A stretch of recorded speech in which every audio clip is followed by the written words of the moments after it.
Bismillahirrahmanirrahim.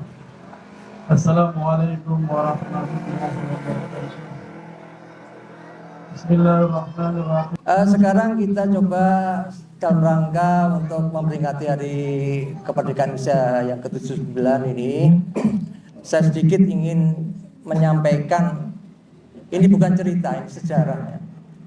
Dan insya Allah ini di sekolah tidak ada. Saya yakin ini sejarah ini tidak akan pernah disampaikan di sekolah. Ini saya mencoba, tapi kalau saya ceritakan terlalu panjang, nanti makannya kapan, kan gitu ya? Ya. Soalnya yang cerita terus ngantuk. Saya paling tidak suka dulu pelajaran sejarah karena ngantuk. Bapak Ibu saudara sekalian yang kami hormati, saya minta waktu sebentar saja, utamanya dalam nuansa kemerdekaan ini.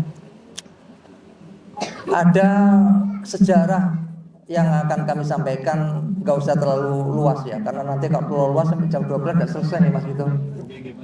Jadi sekitar bulan Juli ya, bulan Juli 1947, agresi keberapa? Kedua ya.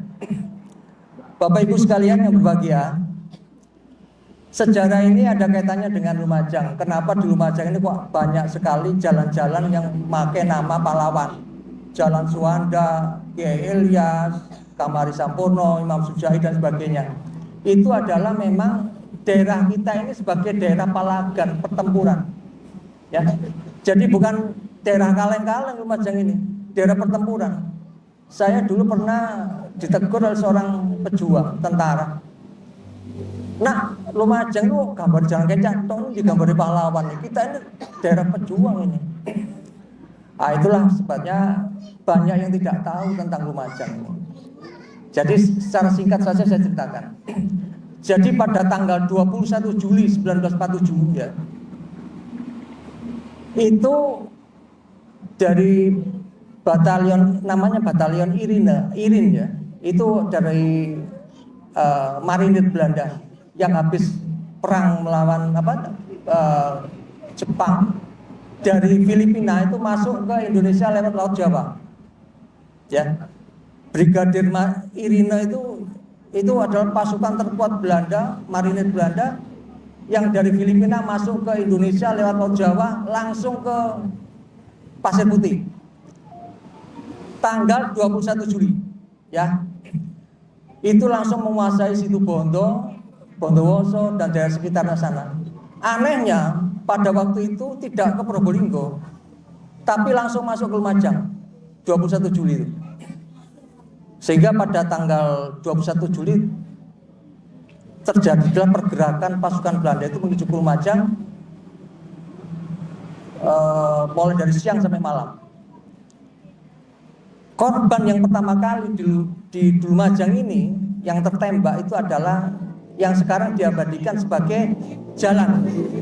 Jenengan kalau ke dekatnya PUK, sebelah selatan PUK itu ada jalan namanya Cokrosujono ya. Tapi aku yakin konco-konco kan ngerti apa Cokrosujono itu siapa. Cokrosujono itu adalah asisten Medono atau sekarang namanya Camat Ranuyoso yang menghadang Belanda yang pertama kali tertembak. Itu terjadi pada tanggal 21 Juli jam 8 malam. Jadi kalau saudara-saudara lewat jalan Cokrosujono itu adalah pahlawan itu. Seorang camat yang pertama kali tertembak di Ranuyoso perbatasan itu Cokrosujono. Kemudian Belanda masuk ke Lumajang, dihadang ketika masuk perbatasan Kelakah Sukodono ini, dihadang oleh 3 kompi pasukan, yaitu pasukannya dari Suwanda, dari Kapten Suwanda, Kapten Ki Ilyas, sama Kapten yang monumennya ada di mana? Ya Silangun itu. Sukartio. Enggak kok nyoba iku eling undang. Ya. Ada tiga kombi itu. Nah, itu terjadi pertempuran besar di sini di Sukodono ini. Tapi karena kalah persenjataan akhirnya mereka mundur untuk mengatur strategi. Di Gombleng itu ada batalion 527 sekarang ya. Itu dulu namanya batalion Ketunggeng. Pada saat itu, tanggal 21 Juli itu ada pergerakan pasukan dari Batalion Tunggal itu diperbantukan ke Batu Malang, sehingga di sini keadaan vakum. Sehingga Belanda langsung pada saat itu juga malam itu juga langsung bergeser menguasai Lumajang, menduduki Lumajang, termasuk menduduki Pendopo.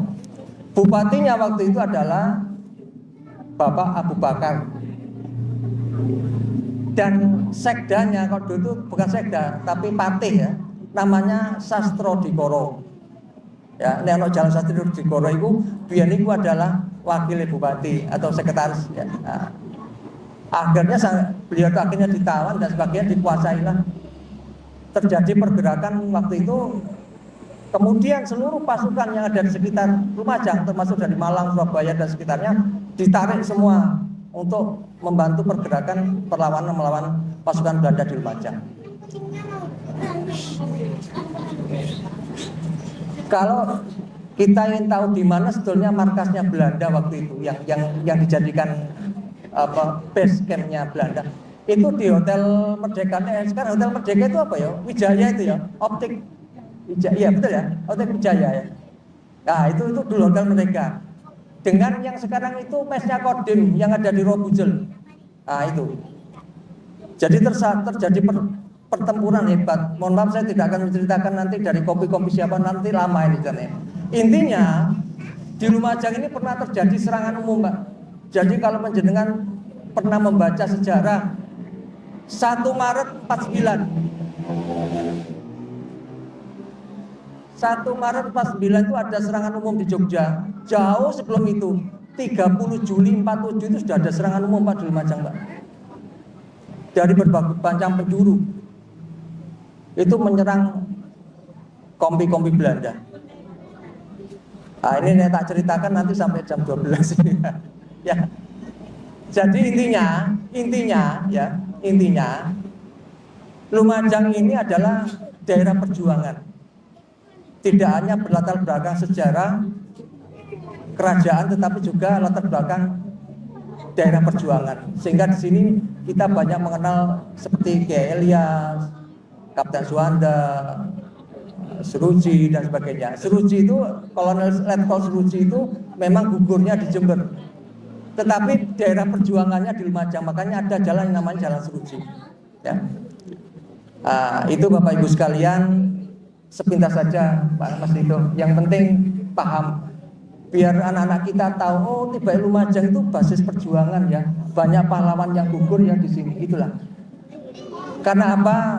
Kami sebagai orang tua sangat miris sekali. Sekarang ini di Nusewu, ini mungkin yang pernah jadi pendidik ya. Sekarang ini anak sekolah itu sudah ada lagi pendidikan moral Pancasila, pendidikan kewarganegaraan. Terus miris. Kalau kita, bangsa kita, anak-anak kita sudah tidak cinta pada tanah air, tidak ada jiwa kebangsaan, tidak cinta pada Pancasila dan Undang-Undang Dasar 45, selesai sudah, habis sudah negara ini. Habis sudah. Di era globalisasi ini saya nggak ngerti ya, kenapa kok rasa menanamkan jiwa cinta tanah air, jiwa perjuangan dan sebagainya. Itu harusnya menjadi PR bagi orang tua, utamanya pendidik. Jadi kita sepakat NKRI itu harga mati, Pak. Tidak bisa dirubah-rubah lagi ya. Harga mati. Kita cinta pada tanah air ini, cinta berdasarkan Pancasila dan Undang-Undang Dasar 45. Kita, saya pribadi ya, saya kalau Agustus ini saya nangis Pak Dadang. Ingat bapak saya. Jadi waduh, luar biasa sekali perjuangan para pahlawan yang telah gugur berdahulu kita. Oleh karena itulah saya titip, monggo kita sebagai orang tua mengingatkan pada anak kita tentang bagaimana para pendahulu kita itu memperjuangkan kemerdekaan ini dengan darah dan air mata. Saya kira itu yang bisa kami sampaikan. Terima kasih. Assalamualaikum warahmatullahi wabarakatuh. Merdeka! Lumajang memperingati kemerdekaan Republik Indonesia yang ke-79, berkumpul di halaman ini dengan wajah tertunduk dan tangan menengadah, memohon dan berdoa.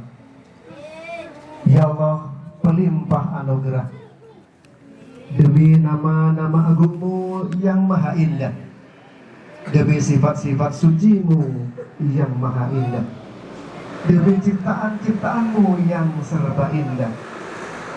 Anugerahilah kami, pemimpin-pemimpin kami dan bangsa kami, kepekaan menangkap dan mensyukuri keindahan anugerah-Mu, keindahan merdeka dan kemerdekaan, keindahan hidup dan kehidupan, keindahan manusia dan kemanusiaan, keindahan kerja dan pekerjaan, keindahan sederhana dan kesederhanaan, keindahan kasih sayang dan saling menyayang, keindahan kebijaksanaan dan keadilan.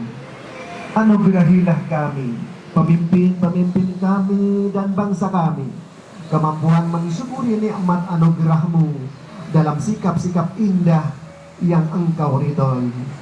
Selamatkan jiwa-jiwa kami dari noda-noda yang mencoreng keindahan martabat kami, pemimpin-pemimpin kami dan bangsa kami ke jalan indah menuju cita-cita indah kemerdekaan kami.